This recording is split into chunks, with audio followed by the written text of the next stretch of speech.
இருந்து ஜென்கன் சொல்லக்கூடிய அந்த அமைப்பு வந்து எதிர்காலத்துல இந்த என்வரான்மெண்ட் சொல்லக்கூடிய இந்த கேலக்சி, அதாவது என்ன சொல்லுவோம், பிரபஞ்சம் சொல்றத கெடுத்துடக்கூடாது. நம்ம அந்த பிரபஞ்சத்துல இருக்கக்கூடிய சக்திகள் எல்லாமே அந்த என்ன சொல்றது, அது எல்லாமே என்ன டிஸ்டர்ப் ஆகாம இருந்தா மட்டும்தான் அடுத்தடுத்த ஜெனரேஷனுக்கு தேவையான இப்ப எல்லாத்தையும் பணம் கூட நம்ம சம்பாதிச்சிடலாம்.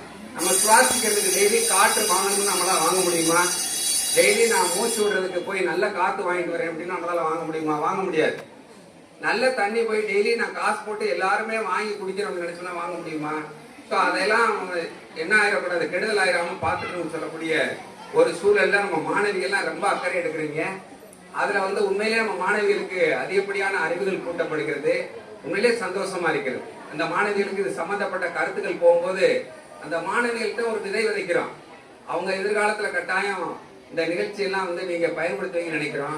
அப்புறம் நடைமுறையில இப்பவே உங்கள்கிட்ட இருக்க சின்ன சின்ன விஷயங்கள் எல்லாம் கூட டெய்லி பிரேயர்ல செல்போன் பயன்பாடை பத்தி அருமையா டெய்லி சொல்லிட்டு இருக்கீங்க. மாணவிகள் நீங்களே சொல்றீங்க, அதே எங்களுக்கு பெருமை.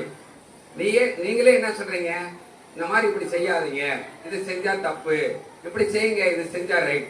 அந்த மாணவிகளே சொல்லும் போது உண்மையிலே எங்களுக்கு அது பெருமையாக இருக்கிறது. ஸோ அந்த மாணவ செல்வங்கள் இன்றைய தினங்கள்ல நிறைய நேரம் எடுத்துக்கிற விரும்பல. இந்த நிகழ்ச்சியானது இந்த சில்ட்ரன்ஸ் டேல வந்து சொல்லப்பட்ட விஷயம் என்னன்னா, தன்னை தானே கேர் எடுத்துக்கணும். உங்க பெற்றோரும் உன் மேல கேர் எடுப்பாங்க, ஆசிரியர் உன் மேல கேர் எடுத்துக்கிறாங்க. நீ உன் மீது என்ன செய்யணும், அக்கறை கொள்ளணும். நம்பர் 1. அக்கறையே இல்லை அப்படின்னா, அக்கறை மீன்ஸ் என்ன, ஒரு திறம்பட்ட நம்ம சிந்தனையும் அறிவுபூர்வமான செயல்களும் நம்மகிட்ட உள்ள இருக்கணும். நம்ம ஒவ்வொரு